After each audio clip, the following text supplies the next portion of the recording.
We're making gluten-free graham crackers with oat flour, honey, and a touch of molasses. They have that really warm graham flavor with the perfect amount of crunch and are made with easy ingredients. Hello, my name is Nicole Bonilla. If you love healthier recipes to our favorite foods, then you are in the right place.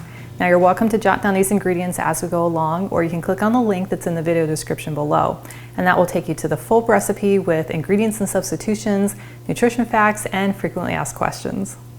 To make this graham cracker dough, we're going to start with our wet ingredients, which includes 3 tablespoons of light olive oil, but you could also use coconut oil or avocado oil. As our natural sweetener, we're going to use 1/4 cup of honey, but you could also use maple syrup or agave. And to give it that classic graham flavor, we're going to add 1 tablespoon of molasses and 1 teaspoon of vanilla. And to give it a little more elasticity, we're going to add 1 tablespoon of ground flaxseed and 1 egg. And then we'll just gently mix this together till well combined. Now for our dry ingredients, we're going to add 1½ cups of oat flour, and you could buy store-bought or just grind this yourself from old-fashioned or quick oats in a blender. And to give it a little more structure to the oat flour, we're going to add 1/2 cup of some tapioca flour, but you could also use a gluten-free flour blend if you like. Then we're going to add 1/2 teaspoon of baking soda, 1/2 teaspoon of cinnamon, and 1/4 teaspoon of salt. And then we'll just mix this together till well combined. You'll know it's the right consistency if it drips off your beater in large clumps.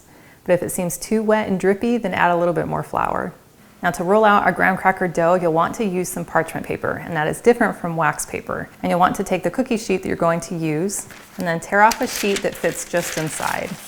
And then we can just place that parchment paper onto our work surface. And then we want to have a second piece of parchment paper that is a little bit bigger than the first.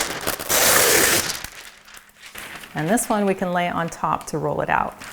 And then I'm going to spray the bottom piece with just a little bit of some non-stick. This is just coconut oil. Now after making this recipe many times, I found that I get the best results by dividing the dough in half, as opposed to trying to roll it all out into one big piece. So I'm just going to scoop out about half of the dough, and it is going to be quite sticky.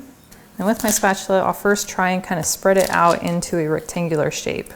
Because to be most efficient, you really want to get dough out into the corners, as opposed to it ending up as like a big oval. And then I'm going to spray the underneath side of my second sheet and place it on top. Now the trick to having the best graham crackers is to roll it out really thin and even, and you want it to be about 1/8 of an inch thickness. So you can use any rolling pin that you like, but I have found that this shape works really well. So I'm just going to start gently rolling my dough. And as I'm rolling out to the ends, I'm going to roll it out diagonally to make sure I get dough out into those corners. And I find that this rolling pin makes it really easy to apply pressure exactly where you want it. And you can kind of see the dough through your parchment paper to know when you're getting to the end of your sheet. And once it's all rolled out, we'll carefully pull back our paper. And that looks nice and thin and even. Next, we want to score the graham crackers and make our cut lines before we bake them. Now you could just cut them free form if you like, but if you want it to be a little more precise, then I highly recommend using a really simple little guide.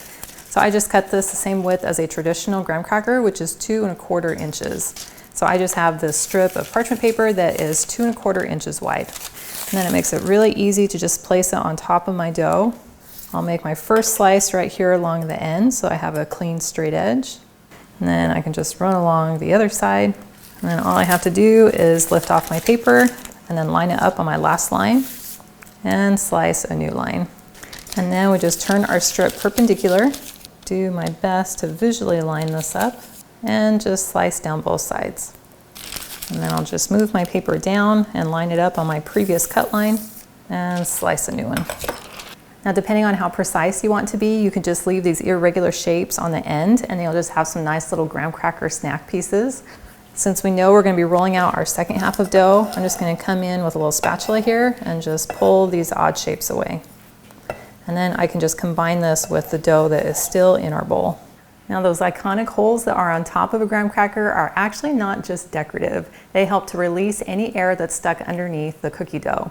So it is important to go in with a fork and make some of those little holes throughout the crackers. And you can decide whatever you want your pattern to be. So I'm just going to take my fork and I'm just going to do a set of 3 on each cracker. And if you want to make it quicker, you can just kind of go down the line. And if you want to make it a little more free form and avant-garde, you can do whatever floats your boat. Now that we've made all our little holes in the crackers, we can go ahead and just take our parchment paper and just slip it right onto our cookie sheet. And now these are ready to go into a 350-degree oven for anywhere between about 10 and 13 minutes. But you will want to keep an eye on them so they don't burn, because they can go very quickly from lightly golden brown to burnt. And then we can just repeat the process with the remaining cookie dough. Well, here are our baked graham crackers right out of the oven. You can see they have this nice golden brown. You can also see where our dough got a little bit thinner, where they got a little more toasty.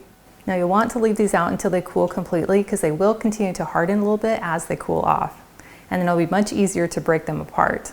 And when you break them, you can just do it by hand, or if you'd like to make sure you get a really clean break, you can just come in with like your spatula or a knife and just break them that way. But you will end up with these very cute graham crackers that have the perfect amount of snap to them. And crunch. Those are so yummy. As soon as you bite in, you get that instant crunch of a traditional graham cracker.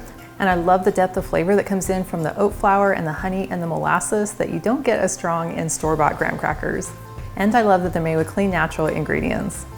Well, thank you so much for joining me today in my kitchen. I've included a link to this full recipe and it's in the video description below, and that will take you to my website, gentletummy.com.